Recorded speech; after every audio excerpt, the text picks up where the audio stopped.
સલાબતપુરા વિસ્તારની અંદર વેપારી દ્વારા આપઘાત કરી લેવાની ઘટનાને લઈને ચકચાર મચી ગઈ હતી। રૂપિયાની લેતી દેતીમાં તેમણે આપઘાત કરી લેતા મામલો ચર્ચામાં આવ્યો હતો।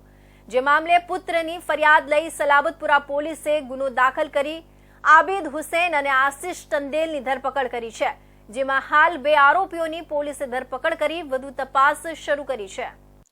સલાબતપુરા વિસ્તારમાં કમલ નામના વૃદ્ધે આત્મહત્યા કરી હતી। સલાબતપુરા પોલીસ મથકના ગુનો નોંધવામાં આવ્યો હતો।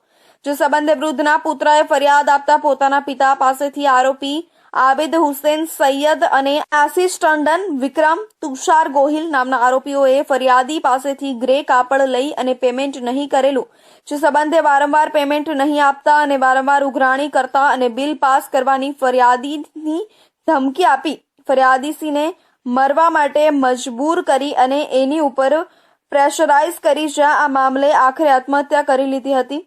જ્યાં આ મામલે ફરિયાદીના પુત્રની ફરિયાદ લઈ સલાબતપુરા પોલીસે ગુનો દાખલ કરી આબિદ હુસૈન અને આશિષ ટંડેલની ધરપકડ કરી છે।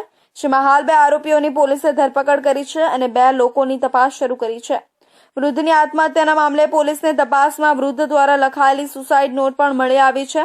જો કે આ મામલે સલાબતપુરા પોલીસે વધુ તપાસ હાથ ધરી છે। કમલ અગ્રવાલ નામના આધેડે આત્મહત્યા કરેલી, તે સંબંધે સલાબતપુરા પોલીસ સ્ટેશનમાં એડી દાખલ કરવામાં આવેલ।